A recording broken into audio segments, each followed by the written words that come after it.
America H1B, H4 వీసా దరఖాస్తుదారుల social media ఖాతాలపై నిశిత పరిశీలన తనిఖీలను ప్రారంభించింది. ప్రభుత్వ ఉత్తర్వులు అమల్లోకి వచ్చాయి. అమెరికాలో ఐటీ, ఇతర ఉద్యోగాల కోసం వెళ్లే విదేశీ నిపుణులు H1B వీసాలకు, వారి కుటుంబ సభ్యులు H4 వీసాలకు దరఖాస్తు చేసుకుంటారు. అయితే ఇలా విదేశాల నుంచి వచ్చి పడుతున్న నిపుణుల వలసలకు అడ్డుకట్ట వేయడమే లక్ష్యంగా పావులు కదుపుతున్న ట్రంప్ సర్కార్ తాజాగా నిబంధనల్లో కీలక మార్పులు తెచ్చింది. వీటి ప్రకారం వారెక్కడ దొరికినా వీసా దరఖాస్తు తిరస్కరించడమే పనిగా పెట్టుకుంది. ఇలాంటి పరిణామాల మధ్య దరఖాస్తుదారుల సోషల్ మీడియా ఖాతాల పరిశీలన ప్రారంభమైంది. అమెరికా H1B, H4 వీసా దరఖాస్తుదారుల సోషల్ మీడియా ఖాతాలపై నిశిత పరిశీలన, తనిఖీలను ప్రారంభించింది. నిన్నటి నుంచి ప్రభుత్వ ఉత్తర్వులు అమల్లోకి వచ్చాయి. దీంతో తాజాగా అమల్లోకి వచ్చిన ఈ నూతన విధానం ప్రకారం అమెరికాలోకి ప్రవేశించడానికి అనర్హులుగా పరిగణించబడే వారిని గుర్తించడమే ప్రధాన లక్ష్యంగా పెట్టుకున్నారు.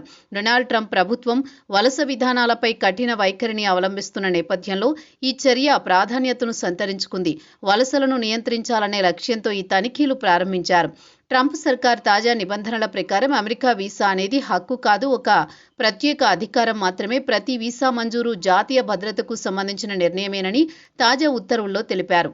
విదేశీ ఉద్యోగులకు జారీ చేసే H1B వీసాను అమెరికా కంపెనీలు ఇతర దేశాల నుండి నిపుణులను నియమించుకోవడానికి వాడుకుంటున్నారు. సాంకేతిక నిపుణులు, ఇతర రంగాల నిపుణులు ఈ వీసా ద్వారా అమెరికాలో పనిచేసే అవకాశం పొందుతారు.